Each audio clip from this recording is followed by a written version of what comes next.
vetro cellulare è un materiale isolante che viene realizzato con un processo produttivo, diciamo, virtuoso, in quanto consente di riutilizzare gli scarti del vetro che tutti noi utilizziamo. Quindi le classiche bottiglie di vetro per le quali viene effettuata una raccolta differenziata sostanzialmente, hanno una seconda vita sotto forma di pannello isolante.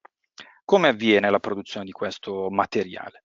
Per prima cosa segnaliamo che è un materiale prodotto esclusivamente con vetro riciclato, quindi nel prodotto di Glapor il 97% è vetro riciclato, il 3% all'incirca è silicato di sodio, resta una piccolissima quantità inferiore all'1% di glicerina che innesca una espansione di questa massa di vetro.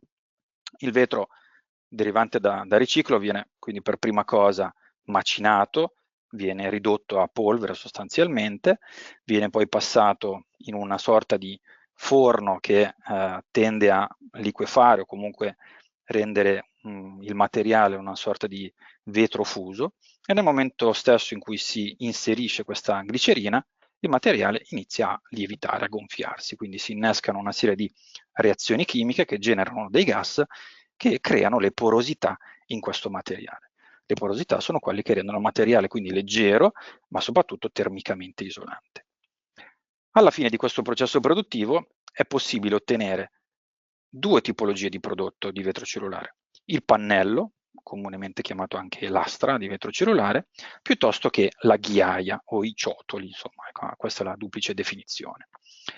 Capite bene come il vetro, essendo molto caldo, nel momento stesso in cui si innesca uno shock termico, si possa tutto frantumare. Quindi con diciamo, la stessa linea produttiva possiamo ottenere sia i pannelli, mantenendo la temperatura stabile, oppure la ghiaia, semplicemente irrorando acqua fredda, creiamo queste fratture e quindi questo vetro espanso si riduce in piccole dimensioni di forma irregolare, quindi non sono tondeggianti, ma sono tutti irregolari, con una dimensione che va da 3 a 6 cm e questa quindi è la ghiaia.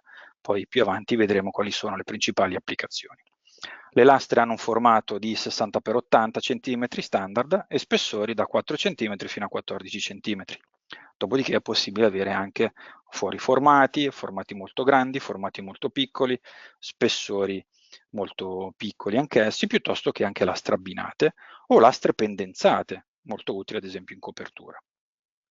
La ghiaia invece può essere fornita con diverse granulometrie e diverse densità. La densità è poi relazionata alla resistenza meccanica del materiale stesso.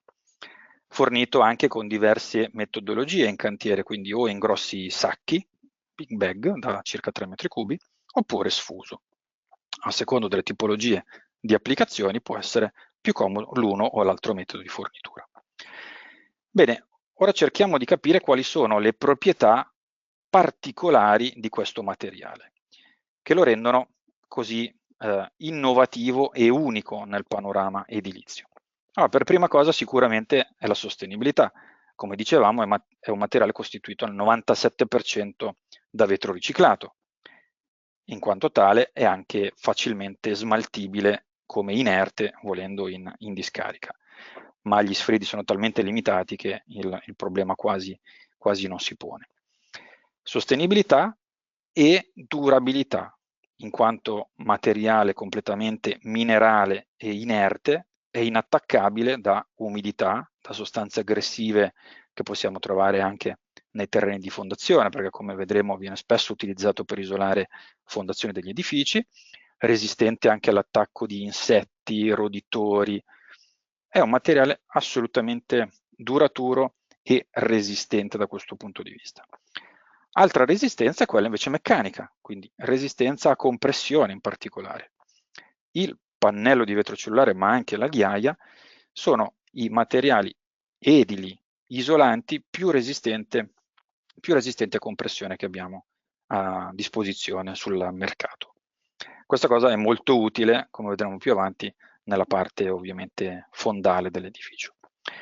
Incombustibilità, in quanto nuovamente inerte minerale, è un materiale in Euroclasse A1, quindi che non propaga la fiamma, e soprattutto in caso di incendio a contatto con la fiamma non sviluppa fumi tossici, come invece accade per altre tipologie di isolanti più tradizionali, più economici. Altro aspetto molto importante che lo rende unico è l'impermeabilità, soprattutto del pannello, al vapore, all'acqua e al gas radon. Anche qui abbiamo ovviamente una serie di certificazioni per dimostrare come questo pannello sia in grado di bloccare la diffusione del radon e quindi evitare l'ingresso all'interno degli edifici. Quindi impermeabilità ai gas in generale e ai liquidi, quindi vapore, acqua e radon. Infine, stabilità. È sì resistente, ma non tutti gli isolanti resistenti mantengono una loro stabilità. Il vetro cellulare ha questa peculiarità che anche a contatto con acqua e umidità non si gonfia, non si deforma, non cambia le proprie dimensioni e la propria planarità. Quindi anche questo è un altro aspetto importante. Quindi se vogliamo un po' cercare di riassumere quelle che sono le proprietà sicuramente che contraddistinguono questo materiale, possiamo dire che il connubio in particolare di protezione da acqua e vapore, incombustibilità e sostenibilità ai massimi livelli sono quelle che rendono questo materiale particolarmente indicato per l'isolamento di alcuni nodi o per la realizzazione di stratigrafie di edifici in legno, soprattutto in legno. Il legno tradizionalmente definito, come tutti voi conoscete, o in legno, diciamo, con sistemi un po' più evoluti, come sistemi ibridi minerali-legno, quindi con un telaio in legno, ma pareti minerali. Questa è un'altra tipologia.